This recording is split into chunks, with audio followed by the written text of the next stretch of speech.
Hey everybody, this is Mike with the One Stop Co-op Shop, and I'm doing a little bit of a special video. I'm looking at the top 200 solo games as voted on BGG recently. Sometimes I'm on the video and podcast for this. This year I was not, but I still wanted to weigh in a bit. So what I'm doing for a little bit of a different take on a top solo list is I'm taking each of the 10 rankings in the brackets, so like 200 to 191, 190 to 181, and picking my favorite solo game for each of them, talking a bit about why. And if you like this format and want to see more, I'm also doing a video of my least favorite game in each of those 10 slot brackets, but that'll be a Patreon exclusive, so you can go check that out over there if you're a Patreon member. And just to be clear that while many of my favorite solo games of all time are on this list, this is not the same as my top 20 solo games, because there are many of my favorite games that aren't in the top 200, and then also within some of these 10-game brackets, there are 2 or 3 of my favorite games, and I can only pick one. So first, my number 20, which coincidentally is in the 200 to 191 brackets. This is a matchup. I guess other people don't love this as their favorite game either that much, is Thunderbolt Apache Leader. This is a very fun DVG war game. It's kind of the crunchiest and most tactically map-based of the leader games, at least the ones that I've played. And it is a good bit of fun. You know, the graphic design isn't great. The rules are all, sometimes a little bit less clear. But building up your squad, going on missions, and having these little tactical battles can be a blast. This is definitely not, I wouldn't say it's one of my top 10 war games, but probably in my top 20. And certainly a pretty solid solo game, although this was a pretty weak set of 10 games for my taste in the bracket. I think Gears of War was the next runner-up. But yes, Thunderbolt Apache Leader, that's my number 20 in the 200 to 191 bracket. The next game comes from the 70 to 61 bracket, but it's only number 19 for me, and that's Frostpunk, the board game. And this is actually the widest margin of the games I picked in terms of where it ranked for the BGG vote compared to me. It's 12 positions higher if you count like the 10s as 1s. And yeah, this is a solid game. It is the reason I don't love it as much as some of the other games I'm going to talk about is that, you know, it's one of those incredibly crushing and depressing survival games where people are dying and you often lose. And it's huge. It takes up a lot of space on the table, but it is a great game. Really great theme in this one. It certainly models the video game IP it's after very well, which is also a depressing and kind of crushing experience to play sometimes. But yeah, Frostpunk the board game, definitely a good one, but just number 19 for me. My next one, number 18, is Voidfall, and that's in the 120 to 111 bracket, which seems a little crazy to me because this game just came out. I can't even believe that many people have played it solo that much yet, but it was good enough for me to pick it out of that bracket. And yeah, I think this is another huge one, like too huge for me to really play consistently, so I don't know if it'll stay in my collection, but I think the design is wonderful here. I think, honestly, the solo co-op way to play, I think, is the best. I think the interesting choices of dealing with the crises the enemies throw at you is really cool. Combat's fun, the different empires are quite varied. So if I want to play a big solo co-op 4X, this or Uprising Curse of the Last Emperor are definitely the way to go. But again, it's a little bit too big for me to get to my table more than like maybe once a year. But that's Voidfall, my number 18 from the 120 to 111 bracket. Next, number 17, but from the 130 to 121 bracket, so not too far off, is Undaunted Normandy. And I do want to be clear, I'm sure a lot of people who voted for this as their favorite solo game were talking about the official Reinforcements expansion. I'm talking about my own solo variant. Yes, I'm a little biased, of course. I think this is a great 1v1 deck builder mixed with tactical game. I think it's a lot of fun. I like the Undaunted series in general. But yeah, I do prefer my own solo mode. I think the way that I did bolstering, I prefer a lot compared to the official solo. I think some of the things the solo does is wonkier, but I will freely admit that I think my solo variant is tougher to get to the table and tougher to learn. I think the official Reinforcements expansion is certainly the way to go if you want a smoother experience. But either way, regardless of which solo you pick, Undaunted Normandy and the whole Undaunted series, especially Stalingrad, I think is a really great time for a more entry weight war game. So that's my number 17. And again, what was it? 130 to 121, something like that. Next, my number 16 from the 180 to 171 bracket is Descent Journeys in the Dark 2nd Edition. And yes, this is not Legends of the Dark because I don't like that game as much. But yeah, this is Descent Journeys in the Dark. It had the app-enabled solo co-op mode, kind of like what they did with Mansions of Madness and other games, Imperial Assault. And this is not by any stretch a favorite dungeon crawler. I'm not sure if I would play this out. This was a bit of a weak 10-spot bracket for me as well. But I did have a very fun time playing this with my son and also playing it solo. I think it actually works smoother than the AI did in the Imperial Assault app because most of the characters are melee, so you just kind of charge in a smoother way. It is fun to kind of explore. The Descent characters were fun, leveling them up and all that kind of stuff. So yeah, you know, it's not like a best game ever, but number 17 felt right. It's certainly a fun one to play. Maybe in my top 10 dungeon crawlers of all time, or at least top 20. So that's Journeys in the Dark 2nd Edition, my number 16 from the 180 to 171 bracket. Next, keeping with a dungeon crawler-ish bent, my number 15 from the 190 to 181 bracket, so I rated it a little bit higher, is Bloodborne, the board game. I still think this is one of the best IP to board game transitions I've ever seen with a video game. I think it really captures the spirit well. Yes, I do play with some house rules because I don't love the way that the days end, and the combat can be a little bit random and frustrating if you make the wrong choice, but I think there's a lot of cool stuff going on here. The exploration is fun. This is one of the CMON games where I think the base game is actually a pretty good value. You don't have to buy a billion expansions, although of course they have them if you want them. So yeah, Bloodborne, pretty fun game for some action adventure. That's my number 15 from the 190 to 181 bracket. Okay, next, my number 14 is Ashes Reborn, and this is from the 170 to 161 bracket. This is the solo co-op expansion and add-on mode for the Ashes Reborn system. And I like this a lot. It definitely brings to mind some of my favorite CCGs from when I was a kid, like Magic the Gathering and such. And there's a lot of interesting choices. If you buy into the system, there's tons of variety in the characters you can play. There's not a ton of variety in the bosses yet, but I've already covered 2 of the different sets. They just came out with another boss pretty recently, and it seems like they're committed to doing more with this game. So yeah, I think this is a solid one if you like building decks, if you like interesting card play choices. The dice management is pretty cool here too. So that's Ashes Reborn, my number 14 from the 170 to 161 bracket. Then we're going to a huge one at number 13, Aeon Trespass Odyssey, that big narrative campaign boss battler. This is from the 100 to 91 brackets. I'm going to be a little bit lower for this one. And this is a great game. It is heavily inspired by Kingdom Death Monster, but for me, this one rises above Kingdom Death. I do think is a better game in my opinion, and also has fewer things that I don't really want to see on my gaming table. It is huge. It is incredibly expensive. It takes a long time to get into. It can be very punishing, but I like the narrative. I like the interesting kind of like Greek mythology story they're telling. I think the combat mechanics are great. The character leveling and the way you grow. Now, I have not even beaten Cycle 1 yet, and there's 3 cycles in the base game and more to come. So it's like I've seen everything for the game, but certainly I think it's good enough to be my number 13, and that's from the 100 to 91 bracket. Next at number 12 is Burn Cycle, which is from the 110 to 101 bracket. So that's almost spot on with the other people from the BGG list. And yeah, this is still, I think, my favorite stealth system in a board game. That's why I really like this one. The way you are moving your robots around, collaborating with each other, using powers and stuff is really cool. The variety of missions, I haven't even gotten the new stuff yet, but there's even going to be more robots and more things to do. So I really, really enjoy this one. My only like small gripes are that kind of too many bones-ish, a similar issue there. In that I don't think it's like the level ups are as balanced as I wish they were, and sometimes I feel like it's better just to like upgrade the basic things instead of like going for the cool abilities of my characters. But with that minor complaint out of the way, I think this is a great one, and yeah, if you like stealth gameplay at all, this is certainly one to check out. So again, that's Burn Cycle number 12 from the 110 to 101 bracket on BGG. Going to number 11 from the 150 to 141 bracket, so I like this more than most, I guess, is Skytear Horde. And yes, I guess that does answer the question, at least for now, of whether I like this or the Ashes Reborn Red Rains mode better. This is just a little bit easier for me to get to the table, although I do admit that Ashes Reborn has more deck customization at the moment. But this is sort of like a tower defense game. It, again, has a very strong feel of like old CCGs like Magic the Gathering. Really cool tactical choices. It can be a little swingy, but it also plays in like 30 minutes a lot of the time. It does have a 2-player mode, but certainly solo is what I come to this game for. And I think the new crowdfunding campaign, Monoliths, is like actually delivering early. I think I just got an email today about.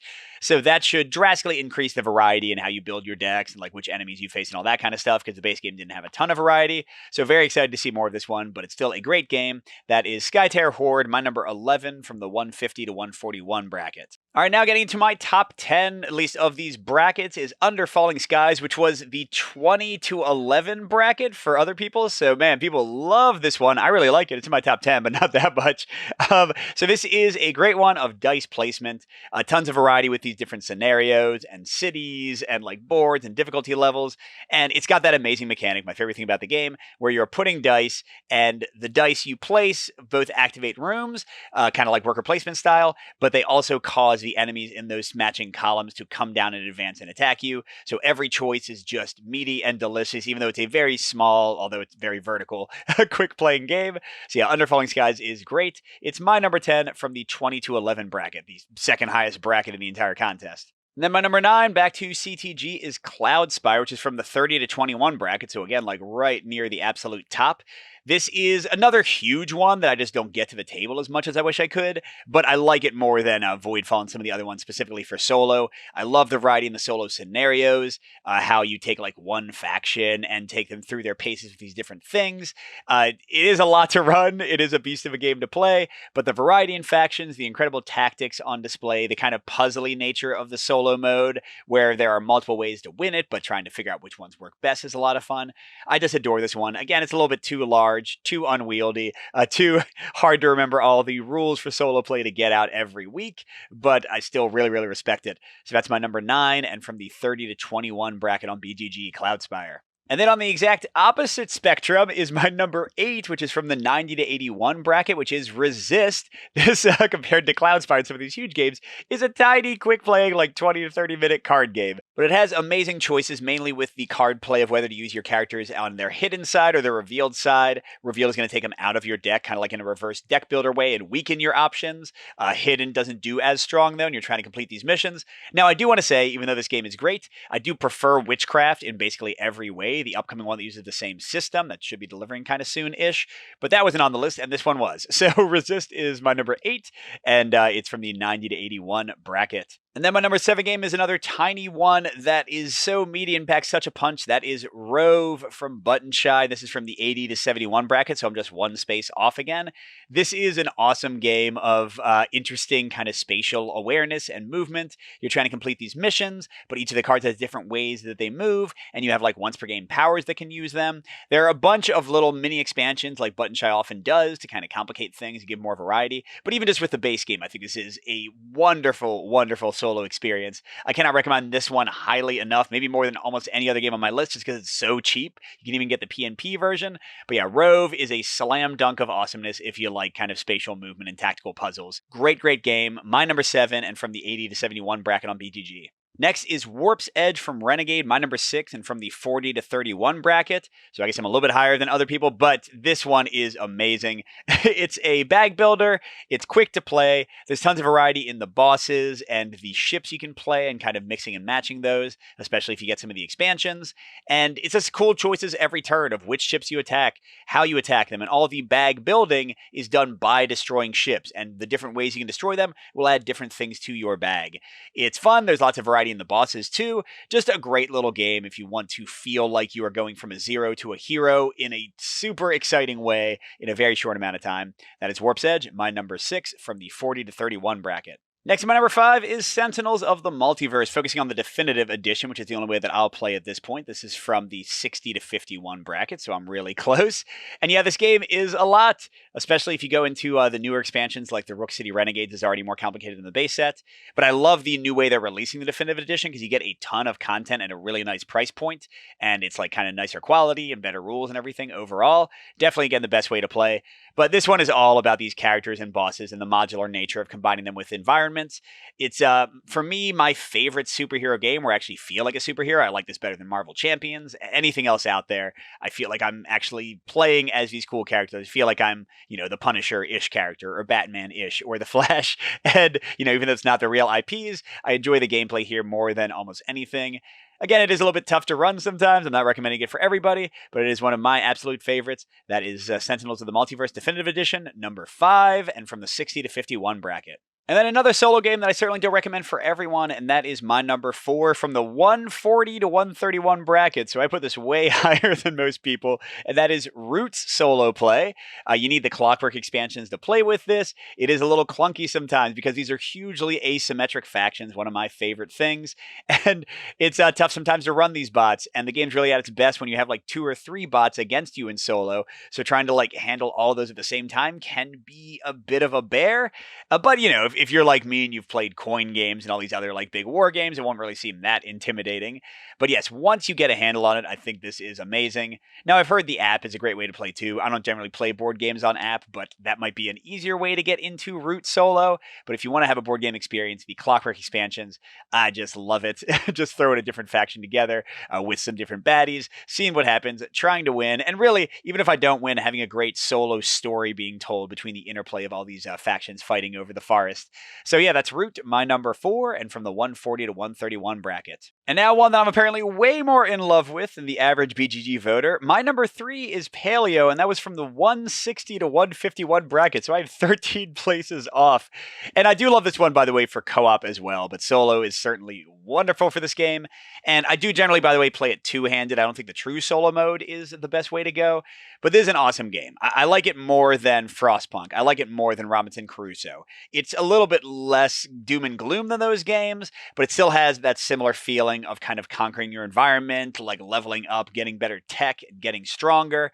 I love how you mix and match the little modules to create new and interesting scenarios. The choices, seeing the back of the cards and not knowing what to do, and deciding like how to kind of build your things out and when to stretch your food thin. I just think this game is great from a thematic and a mechanical standpoint. One of my all-time favorites. That is Paleo, my number 3, and again at the 160 to 151 bracket on BGG. Then next is another all-time favorite. I mean, of course, it's at the top of the top 20 list, is Bullet, my number 2 from level 99.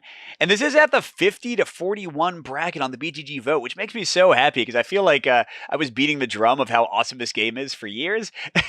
And apparently a lot of people are on the same page as I am. So yeah, this is a great, great solo mode. It's great for competitive too. I just love Bullet any way I can play it.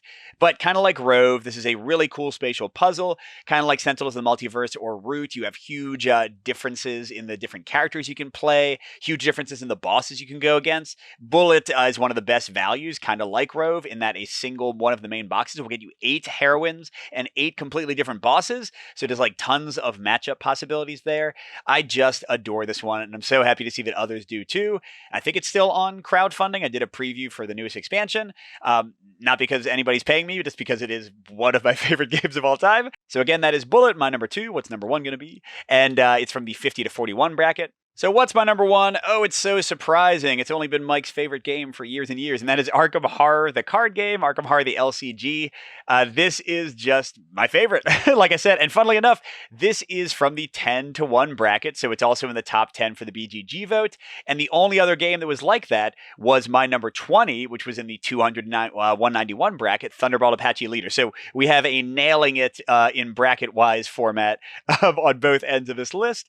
But yeah, I love the adventure in Arkham Horror. I love the card play choices. I love the theme. I love the variety in the packs. Now, kind of like Root, kind of like Sentinel, it's kind of like a lot of the games on this list. I would not recommend this to everyone. It is so expensive. I've spent over $1,000 on this easily. But if you want something that is a lifestyle game that you're going to potentially adore, this is one of the greats. I can't get enough of it. I got to get to my review series. I did Dunwich and the core campaign. I got to get to Carcosa next, and I still haven't finished the last big campaign that came out. So yeah, I haven't played everything, but I still adore it. Great, great game. No one's surprised, I think, that it is my number 1 for this list from the 10 to 1 bracket, Arkham Horror, the card game. So thanks everyone for watching that whirlwind tour of some of my favorite games from the top 200 BGG solo list. And a great job to Kevin for putting this list together every year. Great job to the 4 panelists for this year's videos and podcasts. Definitely go check out the audio on our podcast, or I think the videos on Liz's Beyond Solitaire channel. That's Liz Davidson, Derek from Kanji Studios, Jason from here, and Maggie from Thinker Themer. They're doing an amazing job. I hope I get to get back on the list sometime. It's one of my favorite things to do. And again, if you want to delve a bit more into Mike's negative side, if you're a Patreon supporter, you can watch the video of the inverse of this list and my least favorite games from each top 10 bracket on the BGG list. But for now, thanks for watching, everybody. Good gaming, and I'll see you at the next stop.